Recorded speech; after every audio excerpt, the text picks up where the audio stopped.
अरे बड़ी में आप सभी का स्वागत है। मेरा नाम है विवेक त्रिपाठी और आज की इस वीडियो लेक्चर में हम बात करने वाले हैं हिंदी भाषा और उसके विकास के पहले भाग के विषय में। मैं आपको बता दूं कि ये हमारी पहली इकाई है। तो चलिए आगे बढ़ते हैं। आगे बढ़ने से पहले यहाँ थोड़ी सी जानकारी मेरे बारे में। मैंने नेट क्लियर किया हुआ है। मैंने दिल्ली विश्वविद्यालय और बनारस हिंदू विश्वविद्यालय की प्रवेश परीक्षाओं को भी क्लियर किया हुआ है। और मैंने एमए हिंदी साहित्य से और बीए अंग्रेजी साहित्य से किया हुआ है। और फिलहाल में मैं एक महाविद्यालय में असिस्टेंट प्रोफेसर के पद पर कार्यरत हूँ और हिंदी साहित्य पढ़ाता हूँ। चलिए आगे बढ़ते हैं। तो आज हम हिंदी की ऐतिहासिक पृष्ठभूमि के विषय में बात करेंगे। तो चलिए, हिंदी की ऐतिहासिक पृष्ठभूमि को समझने के लिए सबसे पहले हमें भारतीय भाषा परिवार के विषय में जानना आवश्यक है। भारतीय भाषा परिवार में दो परिवार होता था। एक तो आर्य परिवार, दूसरा द्रविड़ परिवार। आर्य परिवार में उत्तर भारत आता है, द्रविड़ परिवार में दक्षिण भारत आता है। उत्तर भारत की सबसे प्राचीन भाषा संस्कृत है, यानी कि प्राचीन आर्य भाषा काल को संस्कृत भाषा का युग भी कहा जाता था। अब देखें, इसी की उत्तराधिकारिणी का पद जो है हिंदी को प्राप्त हुआ। उसके बाद से अब बता दूं कि दक्षिण भारत के विषय में, जैसे कि मान लीजिए तमिल, तेलुगु, कन्नड़, ये सारी भाषाएं इसी से इजाद हुई हैं, तो इनके विषय में बहुत ज्यादा चर्चा नहीं करेंगे। एक पॉइंट और भी देखें कि आर्य भाषाओं में संस्कृत ही सबसे प्राचीन भाषा है। ये प्रश्न पूछता भी है कई बार, और यही परिवर्तित होकर पाली, प्राकृत, अपभ्रंश आदि रूपों से होते हुए आधुनिक आर्य भाषाओं तक विकसित हुई। यानी कि अगर देखेंगे कि संस्कृत ही हिंदी और आने वाली जितनी भी आधुनिक आर्य भाषाएं हैं सबकी जननी है। संस्कृत ने ही सबको जन्म दिया है। चलिए आगे बढ़ते हैं। एक बिंदु देखें कि भारतीय आर्य भाषाओं का इतिहास लगभग 3500 साल पुराना है, जो भारोपीय परिवार की भारत ईरानी शाखा की उपशाखा है। ये पॉइंट बहुत ज्यादा जरूरी है क्योंकि कई बार ये पूछता भी है। अब देखिए, इसके विषय में बहुत ज्यादा गहन अध्ययन करने की जरूरत नहीं है, इसे सिर्फ याद कर लें। दूसरा बिंदु देखें कि प्राचीन संस्कृत में वेदों की रचना काल पर विभिन्न विद्वानों के मतभेद के बाद भी यह निर्विवाद मत है कि वेदों की रचना 1500 ईसा पूर्व से मान्य है। इसी आधार पर भारतीय आर्य भाषाओं को 3 युगों में बांटा गया। इनके कहने का मतलब यह है कि जो संस्कृत है, यानी कि संस्कृत को वेदों की रचना काल से ही हम शुरू मानते हैं, यानी कि वेदों की रचना 1500 ईसा पूर्व से मान्य है। तो उसी के आधार पर हमने भारतीय आर्य भाषाओं को 3 युगों में बांट दिया और वहीं से संस्कृत की शुरुआत मान ली। तो देखें, सबसे पहले हमारा जो युग है वो है प्राचीन भारतीय आर्य भाषा काल, जिसकी अवधि है 1500 ईसा पूर्व से 500 ईसा पूर्व। दूसरा मध्यकालीन भारतीय आर्य भाषा काल, इसकी अवधि है 500 ईसा पूर्व से 1000 ईस्वी। 1000 ईस्वी, इस पे जरूर ध्यान रखें। आधुनिक भारतीय आर्य भाषा काल तीसरा है, इसकी अवधि है 1000 ईस्वी से अब तक। तो आज की इस वीडियो लेक्चर में हम चर्चा करेंगे सिर्फ और सिर्फ प्राचीन भारतीय आर्य भाषा काल के विषय में, जिसकी अवधि है 1500 ईसा पूर्व से 500 ईसा पूर्व। चलिए आगे बढ़ते हैं। तो चूंकि आप लोगों को अभी मैंने बताया कि इसमें संस्कृत ही सबसे प्राचीन है, तो सबसे पहले हम संस्कृत के विषय में चर्चा करेंगे। देखें, संस्कृत की अवधि 1500 ईसा पूर्व से 500 ईसा पूर्व मान्य है। उसके बाद से इसका जो शाब्दिक अर्थ है स्वयं से कृत, यानी कि सम अलंकृत और संस्कार युक्त। स्वयं से कृत यानी कि जो खुद से ही बना हो, समलंकृत यानी कि जिसका अलंकार समान हो, और संस्कार युक्त हो यानी बहुत सिस्टमेटिक होता है। बहुत सारे नियम कानून होते हैं संस्कृत में। सबसे ज्यादा सिस्टमेटिक भाषा का भी खिताब इसी को मिला है। उसके बाद से देखें, भाषा इसकी संयोगात्मक होती थी। संयोगात्मक कहने का मतलब कि जुड़ाव होता था। जैसे मैं बोलूं कि राम जाता है, तो ये हिंदी है, तो ये वियोगात्मक है। ये 3 है, 3 शब्द है इसमें, राम जाता है। संयोगात्मक का मतलब होता है, अभी संस्कृत में बोलूं राम गच्छति, 2 में ही खत्म हो गया। तो इसीलिए हिंदी से काफी ज्यादा संयोगात्मक है, और संयोगात्मक है इसीलिए इसके धातु रूप सुरक्षित हैं। जितने ही धातु रूप सुरक्षित होते हैं उतनी ही भाषा संयोगात्मक और अच्छी होती है और सिस्टमेटिक होती है। एक और बात बता दूं कि संगीतात्मकता इसमें बहुत ज्यादा है। आप अगर संस्कृत पढ़ेंगे तो आपको एक लय समझ में आएगी बहुत अच्छी सी। कोई भी दूसरी भाषा पढ़िए, उससे बेहतर संस्कृत को पढ़ने के बाद एक लय बनता है, संगीत बनता है। उसके बाद से अगला बिंदु देखिए कि शब्द भंडार में तत्सम शब्दों की प्रचुरता बहुत ज्यादा है।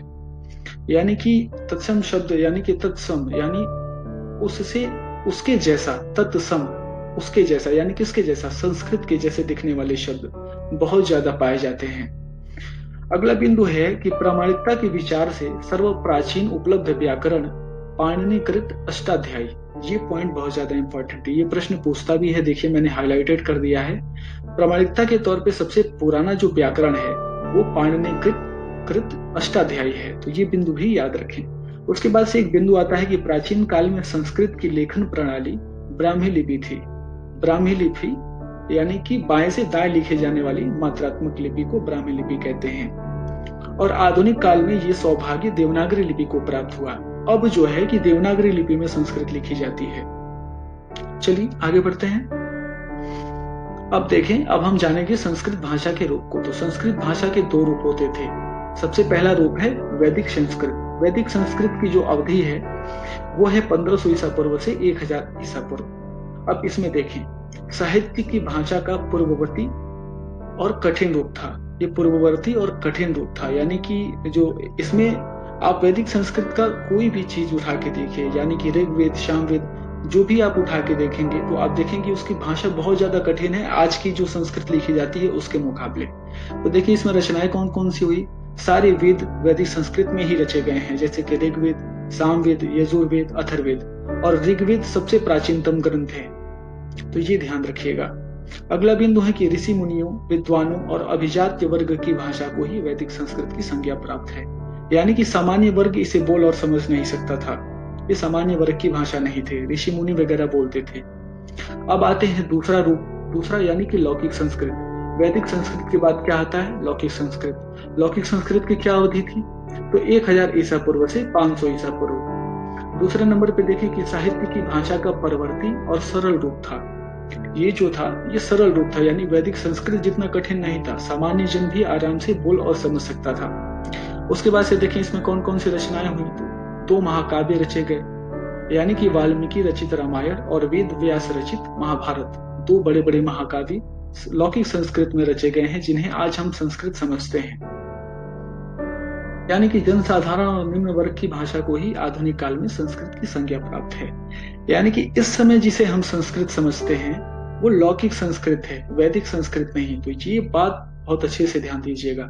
चलिए आगे बढ़ते हैं और इससे रिलेटेड जो भी अन्य महत्वपूर्ण तथ्य हैं इनके विषय में भी जानते हैं। सबसे पहला बिंदु है कि आर्य भाषाओं के विकास क्रम को, यानी कि सरलीकरण की प्रक्रिया को समझे, यानी कैसे संस्कृत से हिंदी तक की जो सफर है उसको समझे।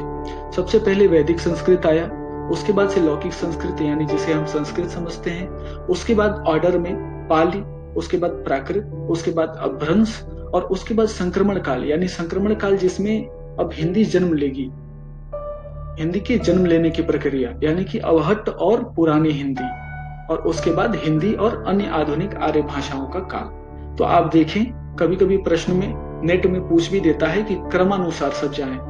तो क्रमानुसार सजाने के लिए सबसे पहले वैदिक संस्कृत है, दूसरे पे लौकिक संस्कृत है, तीसरे पे पाली है, प्राकृत है, अपभ्रंश है, उसके बाद अवहट्ट है, पुरानी हिंदी है, उसके बाद हिंदी और अन्य आधुनिक आर्य भाषाओं का काल है। दूसरा बिंदु देखें कि वैदिक साहित्य का क्रम, जो भी वैदिक संस्कृत में रचे गए साहित्य हैं उनका क्रम। सबसे पहले वैदिक संहिताएं या वेद, जैसे कि ऋग्वेद, सामवेद, यजुर्वेद, अथर्ववेद, उसके बाद से ब्राह्मण ग्रंथ, उसके बाद से आरण्यक, उसके बाद उपनिषद और अंत वेदांग या उत्तर वेद। अंत में देखिए उत्तर वेद संख्या में 6 हैं और सूत्रों में लिखित हैं। कौन कौन से? तो शिक्षा, कल्प, ज्योतिष, निरुक्त, व्याकरण और छंद। तो ये पॉइंट बहुत ज्यादा इंपॉर्टेंट है। मैंने बहुत ज्यादा डेटा कलेक्शन किया हुआ है इसमें। अगर इतना आप तैयार कर लेंगे तो मुझे नहीं लगता कि किताबों की जरूरत आपको पड़ सकती है। वैसे किताब जरूर पढ़िएगा, किताब पढ़ने के बाद ये प्रैक्टिस के लिए बहुत ज्यादा अच्छा रहेगा आपके लिए। उसके बाद से देखें लौकिक साहित्य की रचनाएं। लौकिक साहित्य में कौन कौन सी रचनाएं हुई? तो सबसे पहले महाकाव्य, यानी कि रामायण और महाभारत, उसके बाद से पुराण, जैसे कि ब्रह्म पुराण, विष्णु पुराण, मत्स्य पुराण, ये सारी चीजें। उसके बाद नीति कथाएं रची गई, जैसे पंचतंत्र, हितोपदेश आदि। उसके बाद आख्यान, यानी कि 10 कुमार चरित्र, कादम्बरी, ये सारी चीजें। उसके बाद कालिदास की रचनाएं हुई, यानी कि कुमार संभव, मेघदूत, मालविकाग्निमित्र, ये सारी चीजें। तो इसी के साथ मैं बता दूं कि हमारा वीडियो समाप्त होता है। यदि आपको ये वीडियो पसंद आया है तो लाइक करें, शेयर करें, सब्सक्राइब करें। और हमारी ये साइट है prepbuddy.io, आप इस पे जाके आप इस पे एक बार ज़रूर विज़िट करें। मैं जो भी वीडियोज़ बनाऊँगा, इस पे सब आपको एक जगह आसानी से मिल जाएँगी। तब तक के लिए धन्यवाद।